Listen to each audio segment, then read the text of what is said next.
Hi friends, and welcome to another Love Island USA Debrief, episode 20. First off, poor Sierra. I know she was feeling a lot and overwhelmed and confused, and I don't like seeing my girl down like that, seeing her upset like that. So that was sad and hard to watch. And then we didn't have a whole lot of Hutta screen time, which, I'm always down for. But we did get to see her chat with JD, and, it wasn't bad. It wasn't great. It didn't stand out. I'm not going to lie. But that's because I kind of just tune out when it comes to Hutta. I'm not going to lie. So I don't really know if she likes him or if she just likes that she's getting attention from somebody. Nor do I really care, to be honest. And then on to Amaya. I love her, but dang, this episode, she was just like fighting for her life, trying to find a connection. And do I think she found a genuine connection with Zach? No. But it was enough to save her and keep her in the villa. And then, like, speaking of Zach, when they had their, like, kiss, he did not look like he enjoyed it. Like, when he asked her, like, did you enjoy it? He was stone-faced. And, that boy likes to smile with his big teeth. Like, he stayed grinning. And he did not crack not one smile after they kissed. And then to ask her to keep it a secret? I don't like that at all. And yeah, that's pretty much all I have to say on the chats portion of the episode. Didn't really pay too much attention to the boys because I really don't care.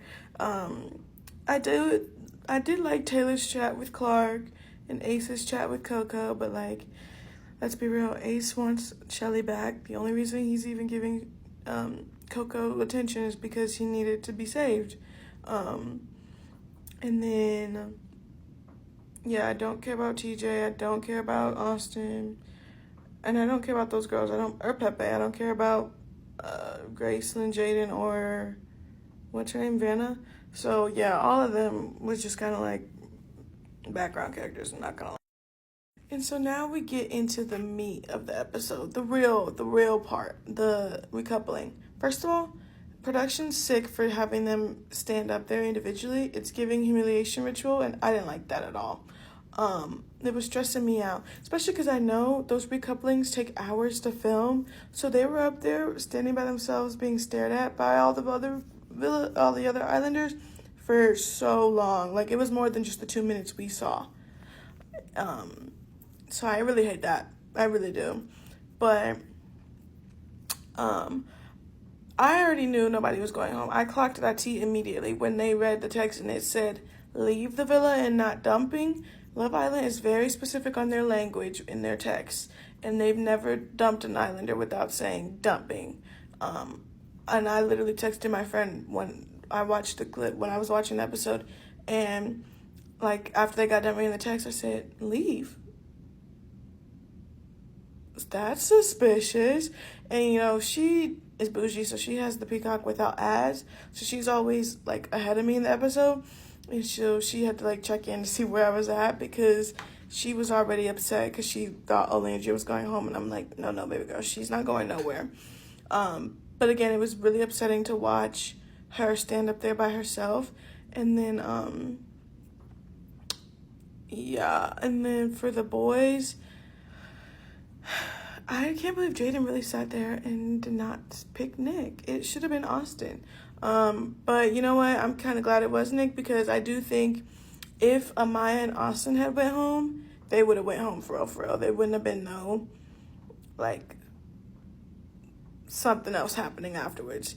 But because it was Nick and Olandria who did have connections, that's why they didn't dump them for the shock value.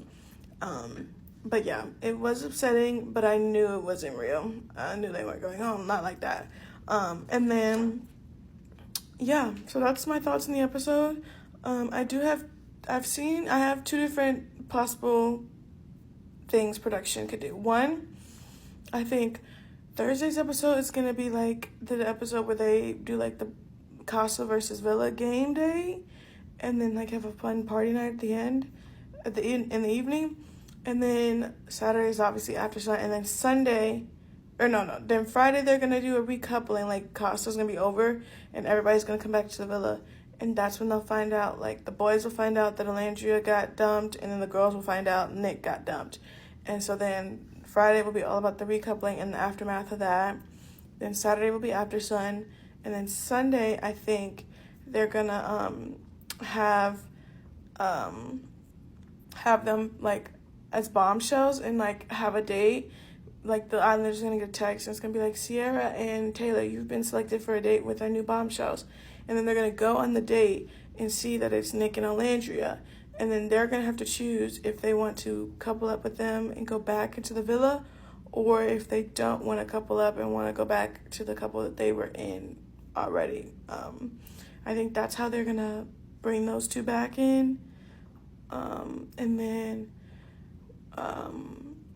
or I saw somebody else have a prediction of that, that they're essentially gonna switch like villas. Like Nick's gonna go to Casa and be like the new bombshell, and then Alandria's gonna go back to the main villa and be the new bombshell, and that's how they're gonna do it. So then it'll still be like a surprise to like the opposite, like to each villa that they didn't go home. Like the girls will be shocked to see Alandria when they come back, and the boys will be shocked to see Nick when he comes back. And so I thought that was a good theory, a good idea too. But we shall see what happens the rest of this week.